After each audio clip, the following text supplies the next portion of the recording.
Hello students, today we'll start with chapter 4 of Beehive English textbook and the name of the chapter is The Truly Beautiful Mind. A truly beautiful mind. Who do you think of when you hear the word genius? Who is a genius? What qualities do you think a genius has?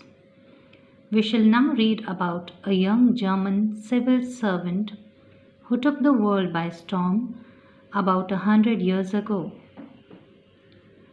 In the summer of 1905, the 26-year-old published a quick succession of four groundbreaking papers about light, the motion of particles, the electrodynamics of moving bodies, and energy. His work took up only a few pages in scientific journals and changed forever our understanding of space, time, and entire cosmos, and transformed the name Einstein into a synonym for genius. 50 years after his death, Albert Einstein's genius still reigns. So, children, whatever I have read before you, out of that, the last line only describes that this lesson is about Einstein's genius. So let's see what's there in this lesson, A Truly Beautiful Mind. Albert Einstein was born on 14th March 1879 in the German city of Ulm, without any indication that he was destined for greatness. So, when he was born on 14th March 1879, nobody was knowing that one day he will become a great and renowned scientist.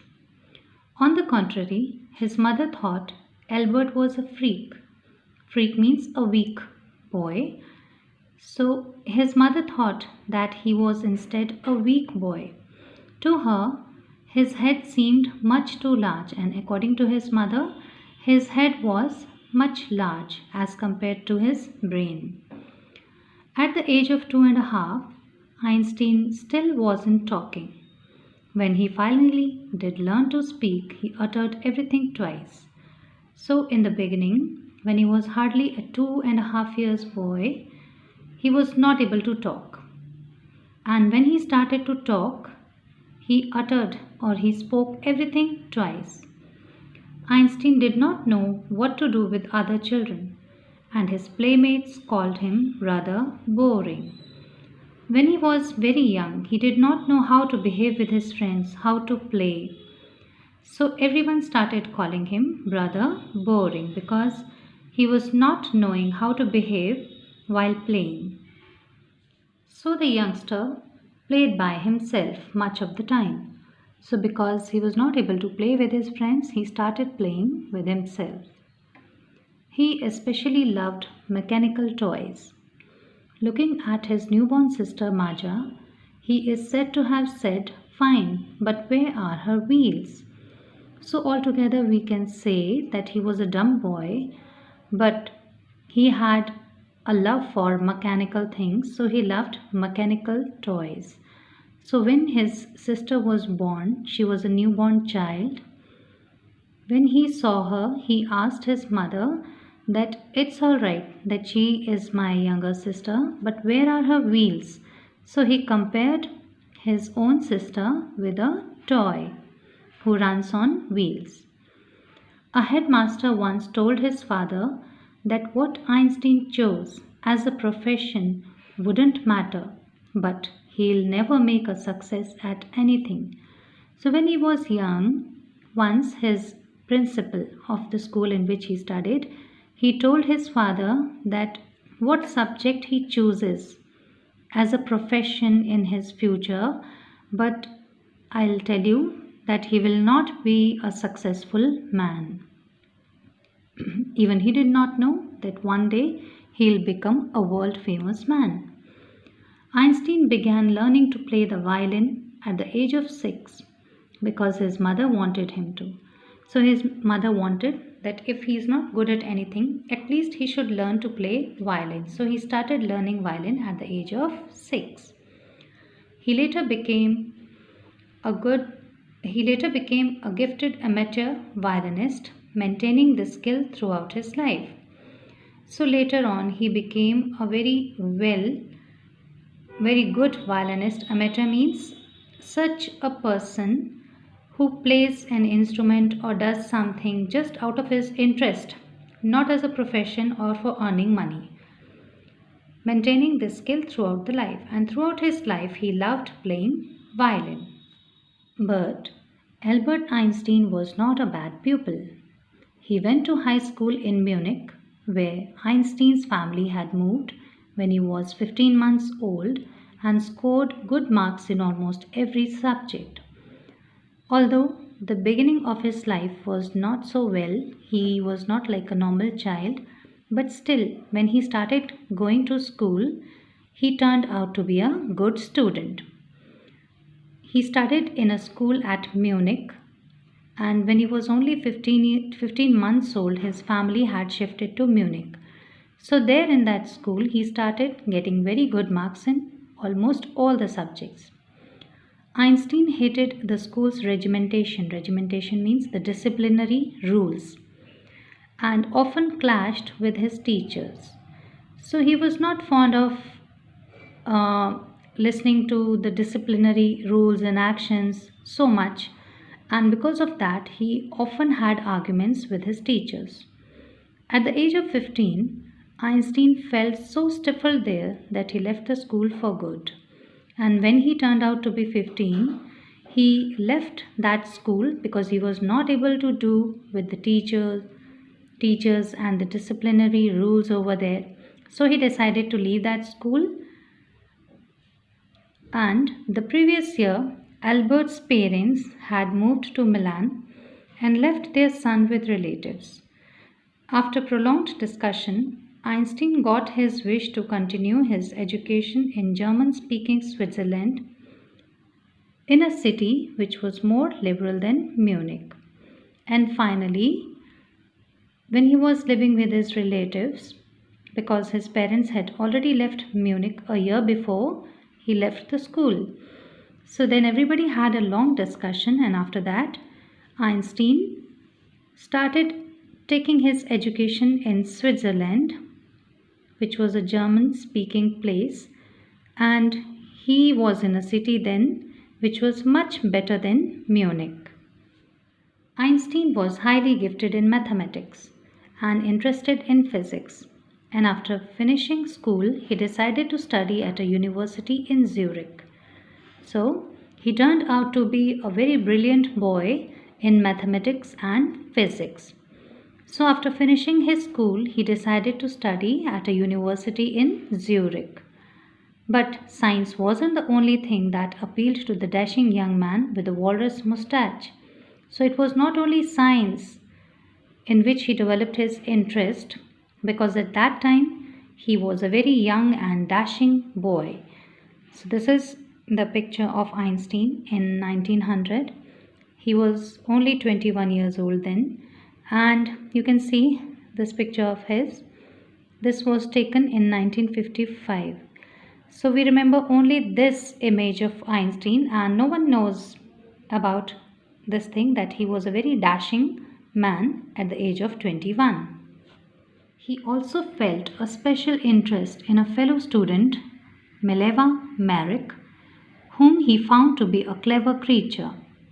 So he was not only interested in science and mathematics, but there was a student who was his fellow student, and her name was Mileva Merrick, and he was interested in that girl also because he found her to be a clever person.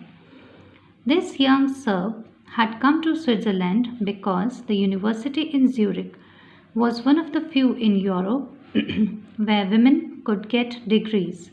So in those days, all the universities were not giving admissions to women, and degrees were not allowed to women. But this was the particular University of Zurich, where women were also allowed to take degrees.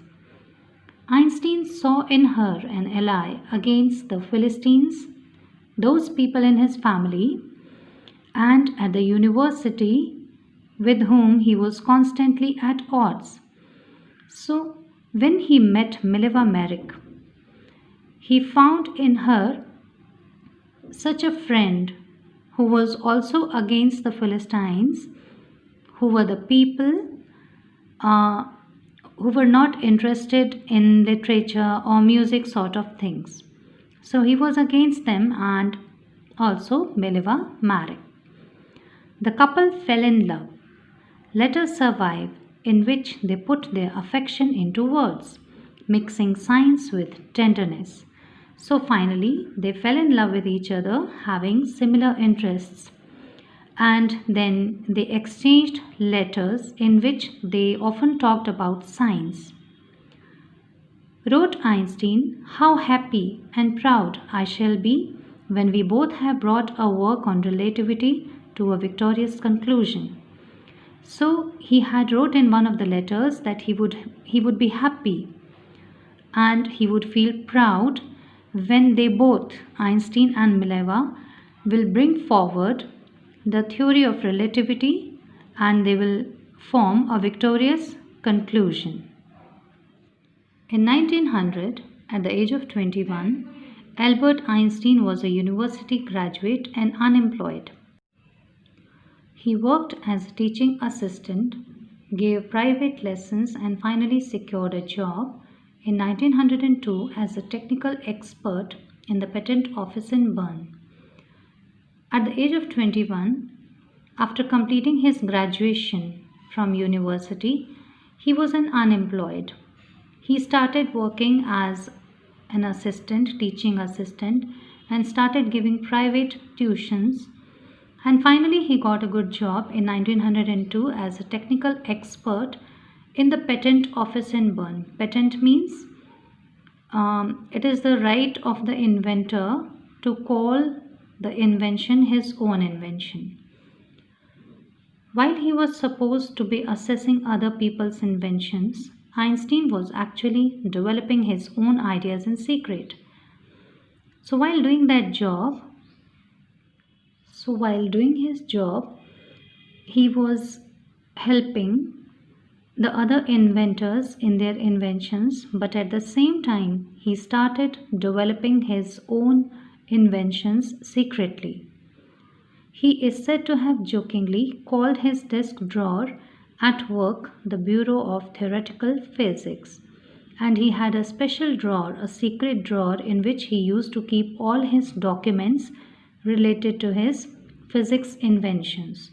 And people used to call that drawer as Bureau of Theoretical Physics.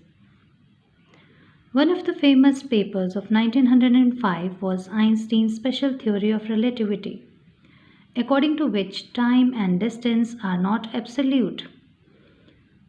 And the inventions which he was doing out of that was the special theory of relativity.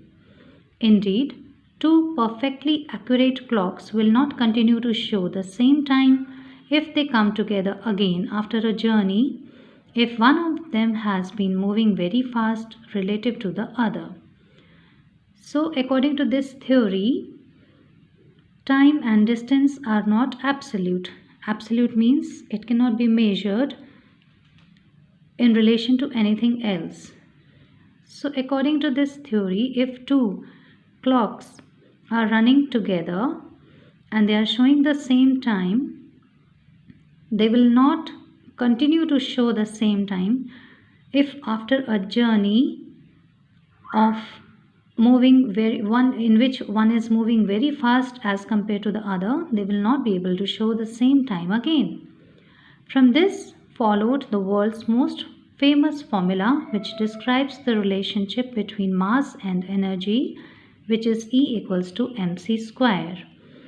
In this mathematical equation, E stands for energy, m for mass, and c for the speed of the light in vacuum. So this was the theory of relativity in which Einstein has talked about. mass and energy and has given an equation E equals to mc square.